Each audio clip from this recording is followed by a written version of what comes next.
Milli Eğitim Bakanlığı Din Öğretimi Genel Müdürlüğü tarafından okullarda başlatılan eğitim öğretimle birlikte hafızlık projesi çalışmaları geçen sene itibariyle Batman Kız İmam Hatip Lisesi'nde başlamış idi. Bu sene girişimlerimiz ve Milli Eğitim Müdürlüğümüzün katkıları sonucu bizim okulumuzda da Allah'ın izniyle başlatmış olduk. Onaylarımızı aldık. Protokol yapıldıktan sonra başvurularımızı almış bulunduk. Bizim projemize başvuru yapan öğrenci sayımız 184 öğrenci. Alacağımız öğrenci 24 öğrenciydi. Yani hemen hemen bizim talebimizin 6 katı başvurular oldu. Bunun sonucunda biz ilk 50'ye gelen öğrencilerimizi yaz okullarına eğitime aldık. Şu an eğitim öğretimlerimiz devam etmektedir.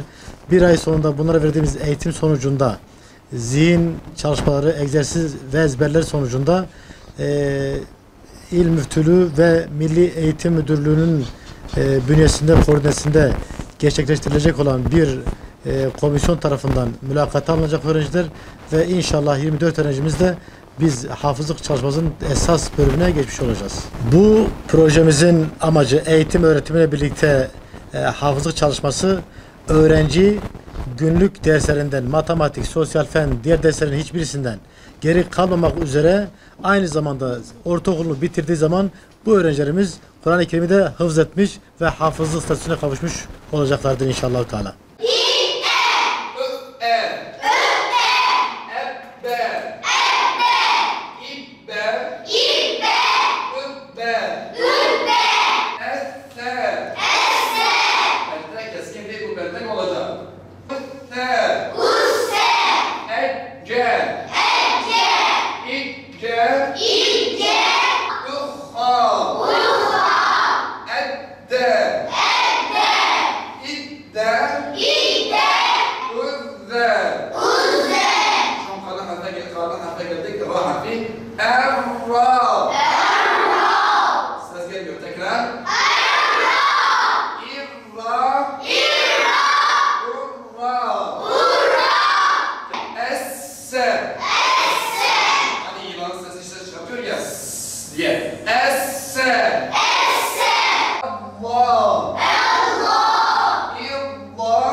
Sayın Müftümüz tarafından buraya kıraat dersi, hafızlık dersi vermek üzere buraya görevlendirdik. Burada Batman'ımızda yeni yapılan bir projedir. Okul ile birlikte hafızlık projesi. Öğrenciler ortaokul 5. sınıfta alıyoruz biz burada. 5. sınıfa giden öğrencileri alıyoruz. Yaklaşık seviyelerine göre 4 ay, 5 ay veya 8 ay böyle temel dini bilgiler bir talimden geçiriyoruz. Hafızlığa onları hazırlıyoruz. 6. 7. sınıflarında ise bu öğrenci okulunun devam ettiği gibi hafızlığını da devam edecekler. Allah'ın izniyle bu öğrenci 8. sınıfa geldiğinde hafızlık o zaman bitmiş olacak ve o zaman pekiştirecek hafızlığını 8. sınıfta. Ondan sonra LGS sınavlarına hazırlanması için, bu hafızlık sınavına girmesi için yani o zaman ağır bir yükü kalmayacak. Bu gibi projelerin ülkemizde, memleketimizde çoğalmasını Yüce Rabbimden niyaz ediyorum. Güzel bir proje. Öğrencilerimiz hem akademi hayatları oluyor hem de hafızlık, Allah-u Teala Azze ve Celle'nin kelamlarını öğreniyorlar. Kur'an-ı Kerim'in muhafaza ediliş şekillerden bir tanesi de hafız edilmekle olmuştur. İnşallah bu gelenek devam edecektir. Hele bizim bu bölgede elhamdülillah medreselerimizin Arapça ilimlerinin sayıları çoktur. Rabbim hizmetlerini, sayılarını artırsın, kabul etsin inşallah hizmetlerini. Hafızlık Batı'ya nispeten biraz azdır ama inşallah görünüyor ki gittikçe bu okulla birlikte hafızlık, medrese ilimleri çoğalacaktır.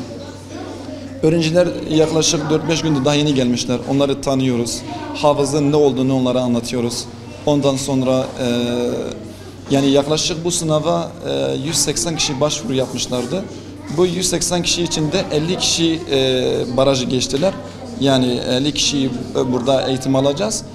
Bu 50 kişiyi de bir ay boyunca böyle onları gözlemleyeceğiz. Kim hafızaya yatkındır, kim bunu yapabiliyor, kim buna elverişlidir, kim buna isteklidir diye. Bir ay sonra bu 50 kişi içinde bir sınıf 24 kişi seçeceğiz Allah'ın izniyle. Görünüyor ki elhamdülillah bütün öğrencilerimiz buna isteklidir.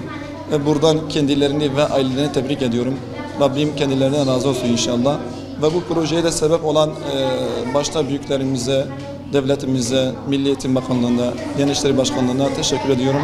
Rabbim sayılarını artırsın. Tekrar hoş geldiniz. Ben 50 kişinin arasında işte 10. oldum. İşte o zaman da biz buraya kurs görmek için geldik. Eylül'de olacak sınava gireceğiz. O zaman da ya kalacağız ya devam edeceğiz. İşte tek söyleyeceğim bu. Peki buraya ne için geldin?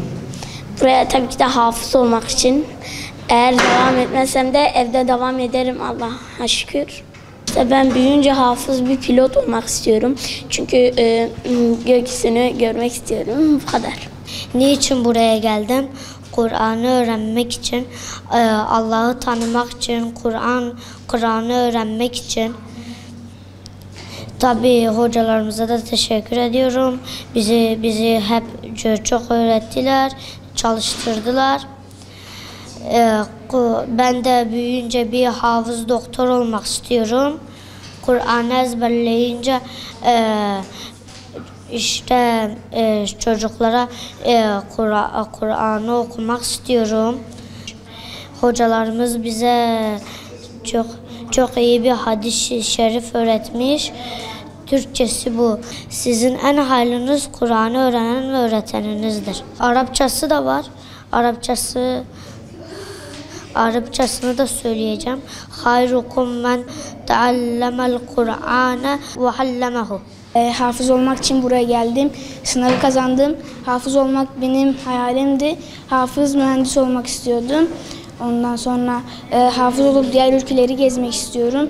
Diğer yerlerde Kur'an okumak istiyorum. Dini tanıtmak istiyorum. Hafız bir uçak parçalarını tasarlayan mühendis olmak istiyorum. Hayallerim bunlar. Bir de diğer ülkelerde gidip Kur'an okumak, onlara da böyle dini anlatmak, şöyle iyi din olduğunu anlatmak istiyorum. Hayalim bunlar. Ben buraya hafız olmak için geldim. Büyüyünce hafız bir mühendis olmak istiyorum. Hocalarıma teşekkür ediyorum. Burada ne yapıyorsunuz?